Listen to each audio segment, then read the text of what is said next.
Mu bihe by'iterambere n'ihindagurika ry'isi, igisirikare cy'igihugu ni inkingi y'umutekano n'ubusugire bwacyo. U Rwanda ni igihugu cyihagazeho kuva mu mateka yacyo, cyubatse igisirikare gikomeye, cyitanga kandi cyiteguye guhangana n'ibibazo byose bishobora guhungabanya ituze n'iterambere ry'igihugu.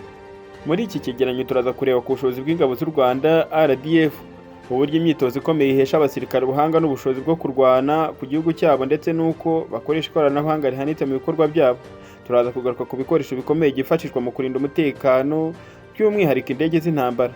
Ibikoresho byifashishwa mu gukumira no gutsinda umwanzi igihe cyose byaba bibaye ngombwa. Ese ni ubuhe buryo bugezweho ingabo z'u Rwanda zikoresha mu myitozo n'imirwanire? Ni iyihe ndege y'intambara ifite ubushobozi bwo gukanga umwanzi igihe cyose byaba bibaye ngombwa? Fata agatebe uce bugufi maze ngutembereze mu bwihisho bw'ubushobozi bw'igisirikare cy'u Rwanda, mubwire ibikoresho by'akataraboneka utari uzi, imyitozo itangaje n'uburyo ingabo z'u Rwanda zihora ziteguye gukumira no gutsinda uwo ari we wese washaka guhungabanya ituze n'umutekano by'Abanyarwanda. Turaza kureba inzira zose umuntu anyuramo iyo akinjira mu gisirikare bwa mbere, ibigo bya gisirikare byose anyuramo kugeza abaye umusirikare ukomeye.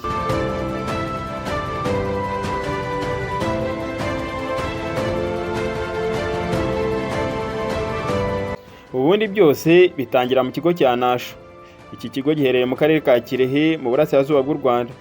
Iki kigo gifite inshingano zo gutanga imyitozo y'ibanze ku basirikare bashya binjira mu ngabo z'u Rwanda RDF. Kikaba ari nacyo kigo cy'ibanze abinjira mu ngabo ku rwego rw'abasirikare bato baba bagomba kubanza kwigamo. Muri iki kigo cya Nasho hakorerwa imyitozo itandukanye igamije kongerera abasirikare ubumenyi n'ubushobozi mu mirimo yabo ya gisirikare. Urugero ni kuwa 29 Kamena 2023. Abasirikare barenga 3,000 barimo abofisiye bakuru, abofisiye bato n'abafite andi mapeti basoje imyitozo ihanitse igenewe abarwanira ku butaka, ibizwi nka Advanced Infantry Training, bamazemo amezi 6. Iki kigo cya Nasho kandi gikorerwamo imyitozo yihariye ku basirikare badasanzwe kizwi nka Special Operation Forces. Muri rusange iki kigo cya gisirikare cya Nasho gifite uruhare rukomeye mu gutegura no guhugura abasirikare b'u Rwanda.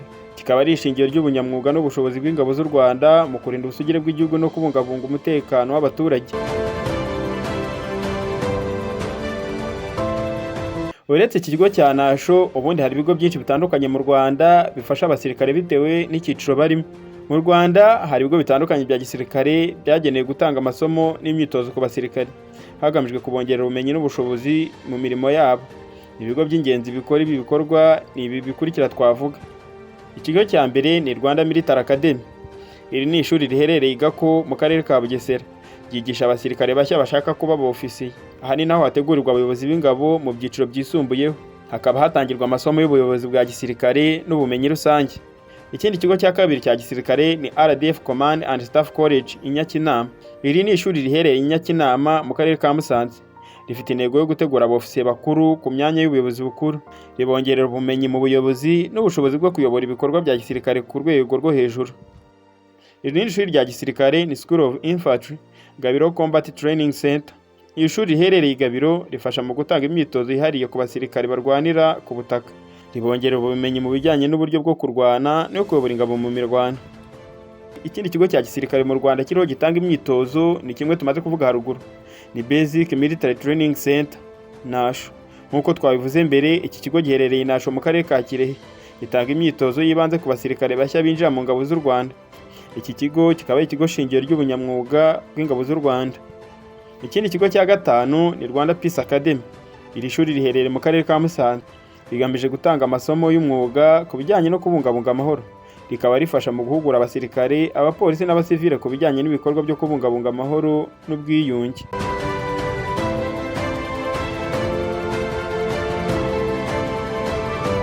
Ikindi kigo cya gisirikare ni Akagera Aviation School, riherereye i Kigali. Iri shuri riherereye ku kibuga cy'indege mpuzamahanga cya Kigali. Ritanga amasomo yo gutwara indege za kajugujugu n'indege zisanzwe. Rikaba rifasha mu guhugura abapilote b'ingabo z'u Rwanda, Rwandair n'abandi bashaka kuba abapilote. Nyuma y'ibyo bigo bya gisirikare n'amashuri ya gisirikare, noneho reba uko urutonde rw'imyitozo n'amasomo bikurikirana mu gukomera.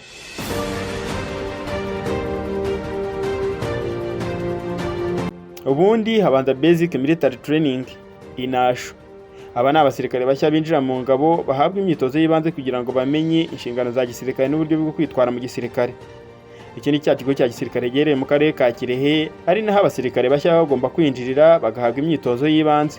Ikigo cya kabiri umuntu uvuye mu kigo cya Nasho agomba guhita ajyamo ni Advanced Infantry Training i Gabiro.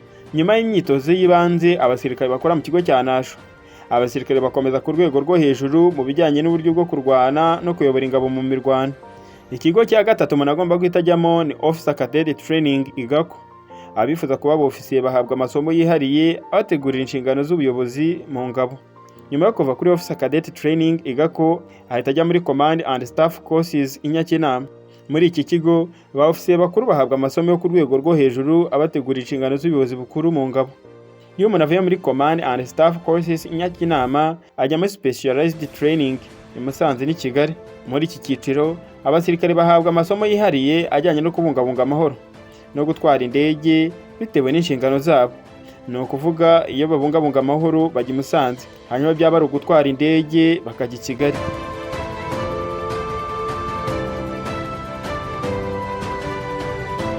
Ibi bigo byose tumaze kuvuga haruguru bifite uruhare rukomeye mu gutegura no guhugura abasirikare b'u Rwanda. Bikaba ari ishingiro ry'ubunyamwuga n'ubushobozi bw'ingabo z'u Rwanda mu kurinda ubusugire bw'igihugu no kubungabunga umutekano w'abaturage. Nyuma y'uko igisirikare cy'u Rwanda cyubatse inzego zigiye zitandukanye zigomba kunyurwamo n'abasirikare kuva batangira kugeza babaye abasirikare bakuru, birumvikana ko kiba kigomba gushaka n'ibikoresho baba bagomba gukoresha. Igisirikare cy'u Rwanda RDF gifite ibikoresho by'ibanze byifashishwa mu kurinda ubusugire bw'igihugu no kubungabunga amahoro. Nubwo amakuru ku bikoresho bya RDF itunze ataboneka ku mugaragaro kubera impamvu z'umutekano, kandi kuba bidakunda gushyirwa ahagaragara birumvikana. Umutekano, ibanga nibyo bya mbere. Ibikoresho bikomeye bizwi ko RDF yabikoresha birimo nk'imodoka z'intambara zirinda amasasu izitwa nka Armored Personnel Carriers APC. RDF ikoresha imodoka zifite ubushobozi bwo gutwara abasirikare ahantu hatandukanye kandi zikabarinda amasasu. Icya kabiri ni indege nto za gisirikare. Hari indege nto RDF ikoresha mu butasi no gutwara abasirikare n'ibikoresho. Ibya gatatu ni kajugujugu za gisirikare.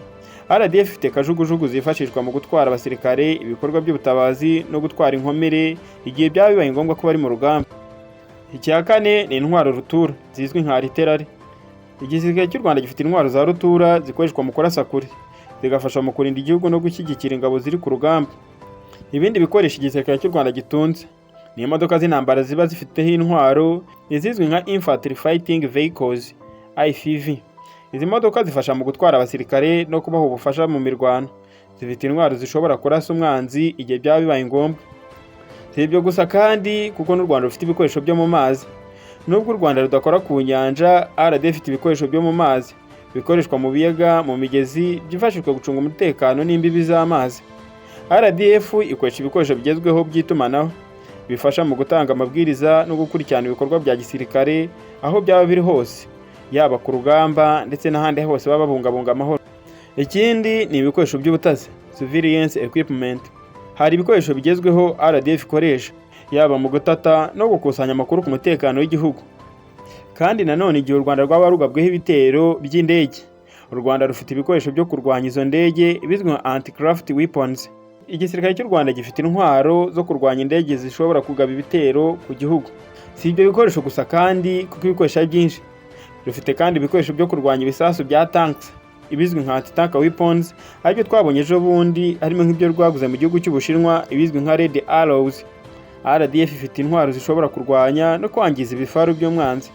Nubwo ibi bikoresho byose tugarutse haruguru bitavugwaho mu buryo burambuye kubera impamvu z'umutekano, bizwi ko RDF ikoresha ibikoresho bigezweho kandi bihagije kurinda ubusugire bw'igihugu no kubungabunga amahoro mu karere. Reka noneho tugaruke ku kintu kimwe.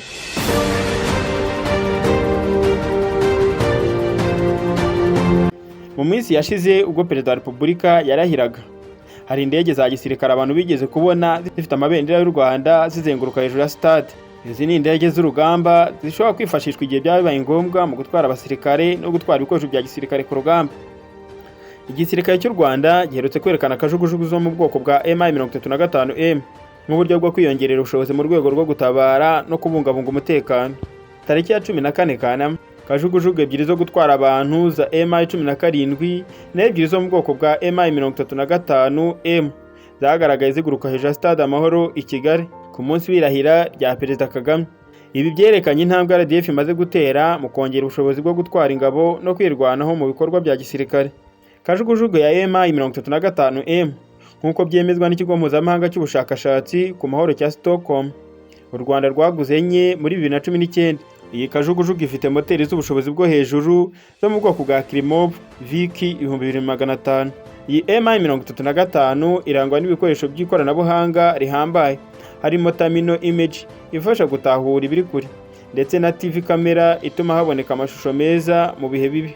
Iyi kajugujugu kandi ifite icyo bita Ranger Finder ikoresha laser mu kubara intambara. Ikaba ishobora gukora kandi imirwano yo mu kirere ikizwe nka Air to Air, ibifashijwemo na za misile zayo za Igla-V. Mu bwirinzi, iyi ndege ya Mi-35M ifite uburyo bwo kuyiburira mu gihe yaba irashweho za misile. Ikaba ifite kandi ikoranabuhanga rya infrared jammer ryo kubasha gutahura ibikoresho by'umwanzi aho byaba biri. Uretse n'intwaro, iyi kajugujugu ishobora gutwara abantu 8 cyangwa imizigo ipima toni 1.5 imbere. RDF kandi rikongera ubushobozi bwayo mu bijyanye n'ikoranabuhanga rigezweho, aho inakoresha kajugujugu n'indege ifite ikoranabuhanga n'ibindi bikoresho bigezweho nk'ibigaragara mu ndege ya KC-8 Grand Gravan.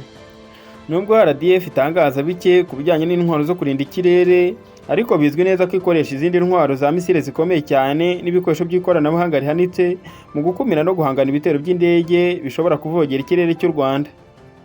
Ngibyo bike twavuga ku gisirikare cy'u Rwanda, cyane ko n'amakuru y'igisirikare cy'u Rwanda atajya amenyekana, kandi nabyo birakwiye, ibanga rigomba kujya imbere. Hari icyo wifuza ko twazakubwiraho, kitwandikiye muri comment.